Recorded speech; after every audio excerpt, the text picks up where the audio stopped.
De l'innovation à la destruction créatrice, selon l'économiste Joseph Alois Schumpeter. Schumpeter, économiste du XXe siècle, s'intéresse au système capitaliste dont il étudie l'origine.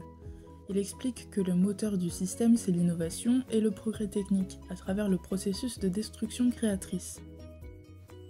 L'entrepreneur est un acteur qui réagit à l'évolution économique en apportant une réponse créative qui se démarque des réponses adaptatives des autres dirigeants d'entreprise. Selon Schumpeter, l'entrepreneur a un rôle important dans la croissance économique. Son action est motivée par la volonté de faire du profit, l'esprit de compétitivité et le plaisir d'innover. Il est source d'innovation et participe par conséquent au processus de destruction créatrice. Ainsi, il reconfigure en permanence le système économique, mais cela s'accompagne de nombreuses destructions d'activités. L'innovation désigne l'introduction sur le marché d'un produit ou d'un procédé nouveau. C'est pourquoi l'innovation est source de progrès technique. Le progrès technique désigne l'ensemble des innovations permettant d'améliorer l'efficacité du système productif. Le progrès technique se mesure par la PGF.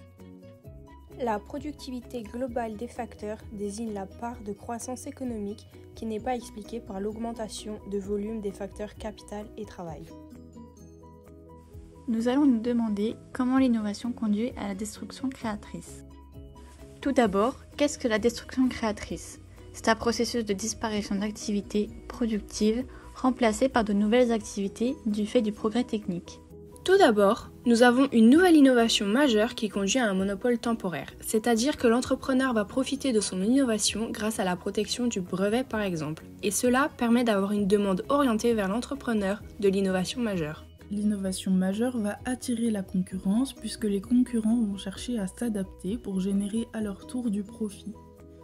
Ensuite, les autres dirigeants d'entreprise vont s'inspirer de l'innovation majeure mais chercheront à se démarquer, ce qui conduit à l'arrivée de nombreuses innovations que l'on va appeler grappes d'innovation. Enfin, l'augmentation de l'offre rendra la baisse des prix nécessaires pour rester compétitif. Ensuite, les anciennes innovations se font remplacer par les nouvelles. Les entreprises vont alors investir dans la recherche et le développement, ce qui donnera lieu à de nouvelles innovations en gestation. La destruction créatrice peut s'illustrer par l'exemple de la cabine téléphonique. En effet, grâce à une innovation de produit, c'est-à-dire la création d'un nouveau produit, les cabines téléphoniques ont été remplacées par les téléphones portables. Il y a donc une création, le téléphone portable, et une destruction, la cabine téléphonique. Pour finir, voici quelques points à retenir. L'innovation contribue à la reconfiguration du marché.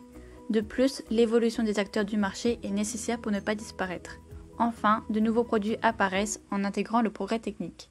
Merci de nous avoir écoutés.